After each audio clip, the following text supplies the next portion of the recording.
Masih di satu meja The Forum, saya di bagian akhir akan membagi ke 3 tamu kehormatan saya malam ini. Kalau begitu, Mas Budi, bagaimana publik sebaiknya merespon ini? Atau apa yang harus dilakukan atau apa yang sudah akan dilakukan oleh kepolisian? Kita juga mengajak masyarakat untuk bisa memilah informasi-informasi yang dapat kita dipercaya.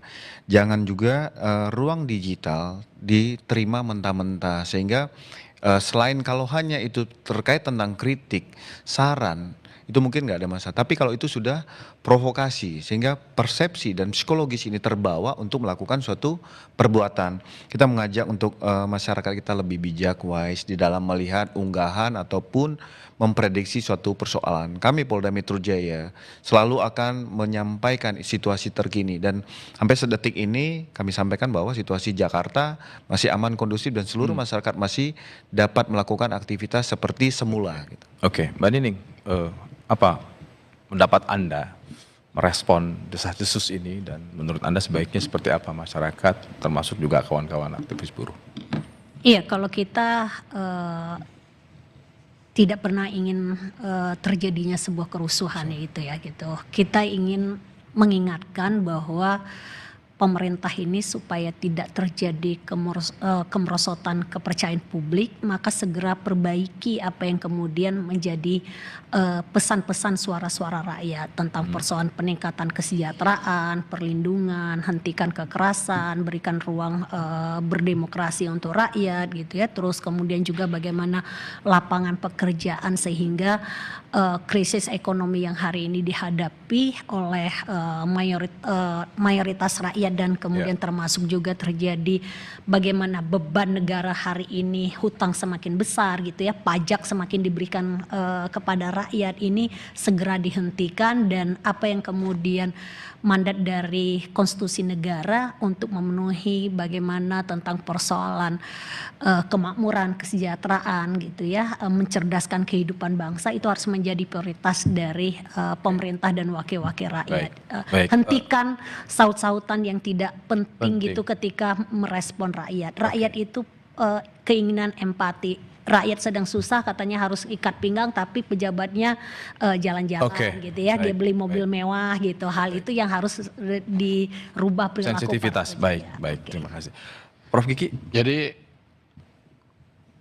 jangka pendek, jangka menengah, jangka panjang. Jangka pendek itu saya mau ralat dulu, don't get me wrong, jangan salah bahwa saya menuduh demonya itu bayaran. Enggak, ada elemen-elemen yang bayaran.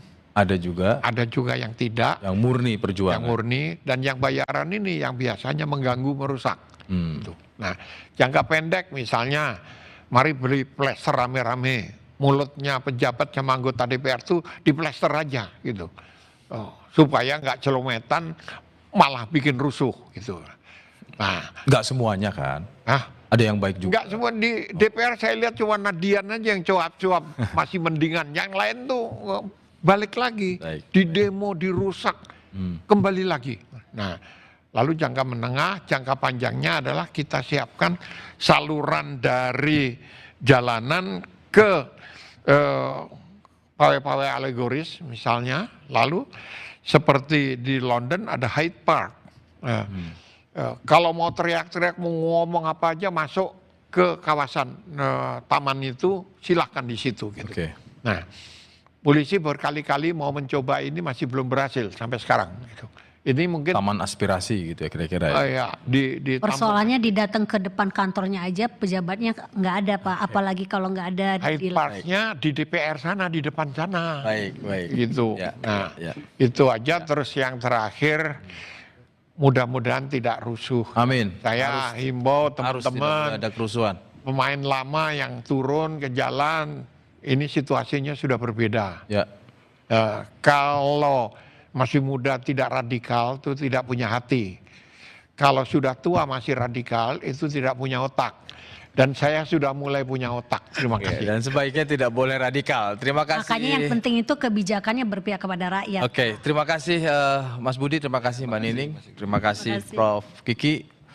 Atas nama apapun, kerusuhan yang diwarnai kekerasan tidak boleh terjadi.